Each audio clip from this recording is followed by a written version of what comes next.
যারা ধরো একাধিক বিবাহের বিরোধিতা করে, যারা অনেক গালাগালি করে, তারা জিন্দিগিতে কোনোদিন নিজেরাও কোনো একজন বিধবা ডিভোর্সি নারী বিবাহ করেনি, না নিজেরা কাউকে বিবাহ করে দিয়েছে, নাও তারা দায়িত্ব নিয়েছে। 2 সন্তান সহকারে একজন ডিভোর্সি বোনের বিবাহ হবে, এবং বিবাহ হবে মাসনা হিসাবে। আজকে আরও একটা বিবাহ হবে যে মেয়েটা একটু প্রতিবন্ধী, একটু পায়ে সমস্যা। তো যে জিনিসটা আমি সকলকে বুঝাইতে চাই যে দেখো, একাধিক বিবাহ এটা যারা নাস্তিক, মুরতাদ, যারা বিবাহ বিদ্বেষী, যারা ইসলাম বিরোধী, তারা একাধিক বিবাহটাকে শুধুমাত্র পুরুষের লালসা এটা বলে তার উপস্থাপনা করে।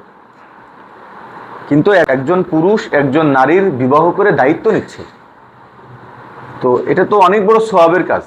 আজকে আমাদের সমাজে একটা নারী যদি ডিভোর্স হয়ে যায়, তার যদি 2টা সন্তান থাকে, তাহলে তার বিবাহটা কত কঠিন এটা যাদের পরিবারে এমন নারী আছে তারাই ভালো জানে, বা যেই নারীর সাথে জীবনে এই ঘটনাগুলো ঘটে তারা খুব ভালো জানে যে 2 সন্তান সহকারে যদি কেউ বিবাহ করতে চায়, সন্তান নিবে না, সন্তান নিলেও তাদেরকে এই নারীদেরকেই বিবাহ করতে চাইবে না।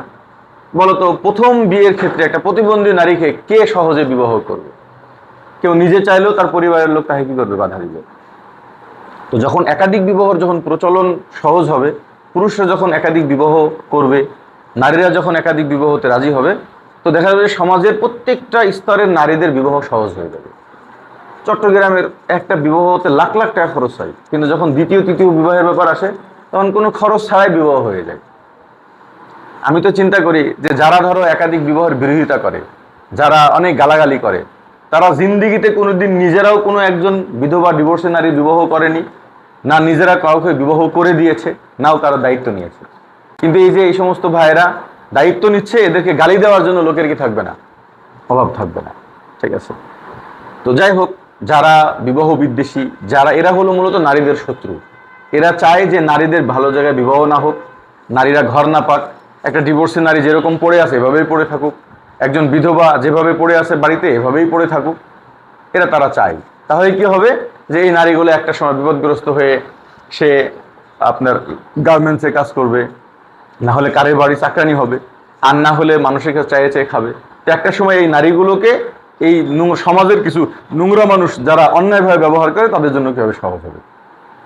এই জন্য আমি বাংলাদেশের সকল নারীদেরকে এবং সকল নারীর পরিবারদেরকে আমি বলবো যে দেখেন, আল্লাহ তাআলা একটা হালাল বিধান, এই বিধান নিয়ে তো কটু কথা বলার কোনো সুযোগই নাই।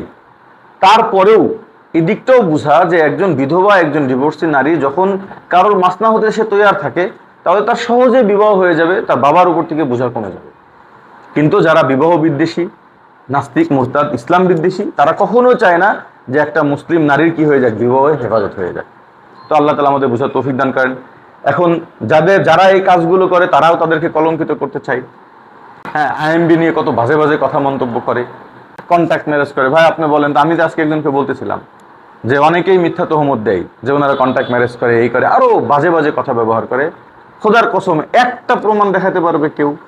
আপনি তো আমাদের এখানে বিবাহ করছেন সদস্য, আপনার কাছে কোনো ধরনের বাড়তি টাকা চাওয়া, আপনার সাথে কন্ট্যাক্ট যে ভাই এতদিনের জন্য আপনি রাখবেন, এই এমন কোনো ধরনের কন্ট্যাক্ট হয়েছে? না, আউযুবিল্লাহ, আল্লাহ তাআলা মাফ করে দিক।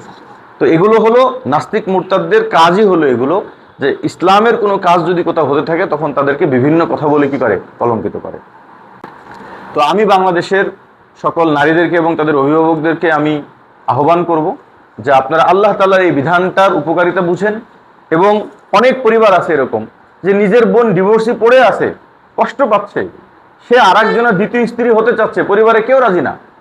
এরকম আমার কাছে অনেকগুলো ঘটনা আছে যে এই নারীগুলো আজকে 1-2 বছর ধরে চেষ্টা করতেছে, হুজুর আমার বিবাহের দরকার, কিন্তু তার ভাইয়েরা বলতেছে কি যে না, আমরা কারো দ্বিতীয় স্ত্রী হিসেবে দিব না, তাহলে প্রথম বিবাহ ঠিক করে দেন, এটার জন্য ছেলে পাওয়া যাচ্ছে না।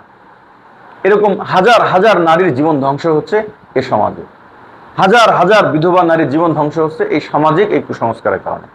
এই জন্য যে সমস্ত দায়িত্বশীল ভাইয়েরা আছেন, যারা নিজেরা গুনাহ করতেছেন, টাকা খরচ করতেছেন, তাদেরকে বিশেষভাবে বলতেছি যে আপনি অন্যায় কাজে টাকা খরচ না করে আপনি হালালভাবে একজন নারীর দায়িত্ব নিন, তাতে আপনারও জরুরত পুরা হবে, নারীরও কি হবে, জরুরত পুরা হবে।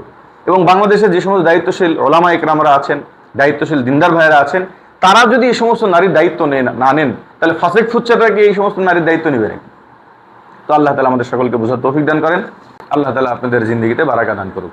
ঠিক আছে, তাহলে আমরা খুতবা শুরু করি।